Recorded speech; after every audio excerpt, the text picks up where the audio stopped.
What's up, everybody? Matan Brenner, MB, Real Estate Investments and Consulting here in beautiful Miami, Florida.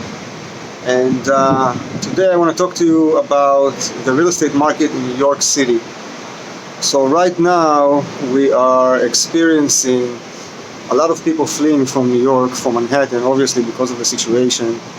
And I'm assuming naturally a lot of people and everybody who can afford it want to buy a piece of land, build a house on it, and escape from the craziness and the madness. So New York is going to suffer greatly now, being such a crowded, overpopulated city from everything that's happening. But New York have suffered a huge damage also before this whole situation started with the COVID-19. So I don't know if a lot of people know. All of the investors who worked in New York before know about it very well. The fleeing from New York started about 4 or 5 months, even 6 months before the situation with the virus started.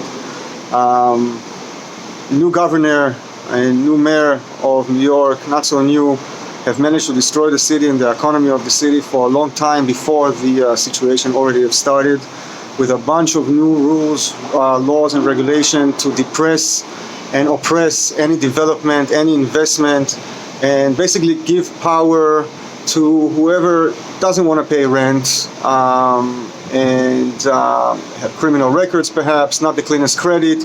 Give power to those people who usually create problems to the landlord by not paying rent, having to be evicted, and causing a huge damage to the economy, because a landlord, a property owner who cannot evict tenants who are not paying him rent and cannot choose the tenant that he would like to choose to raise the quality of his building, because a building is like a business, and a good landlord would always want to improve the quality of his business. And a landlord that cannot do it and cannot control who is paying him and who is not paying him in his business, obviously would not like to invest in this type of business, would run away from it. And ultimately what would happen is those buildings are going to suffer, damages are not going to be repaired, overall maintenance are not going to be taken care of, and a lot of properties are going to be left, if not deserted, then neglected.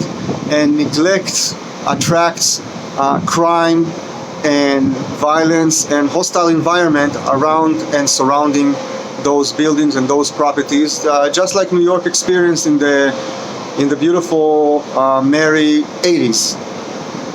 And unfortunately, this is what already have started to happen in New York way before the situation with the virus.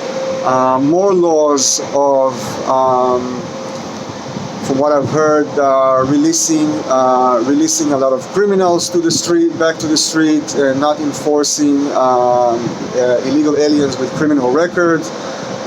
So all of those piled up and create very unpleasant and I would say even hostile environment ultimately in Manhattan, and this whole situation with the virus is just the last nail in the coffin.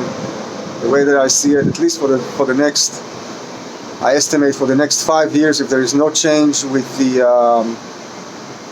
leadership of the city, at least for the 5 to 10 years even, depends how long the leadership will stay, the city is going to suffer and is going to be in a decline with investments and development.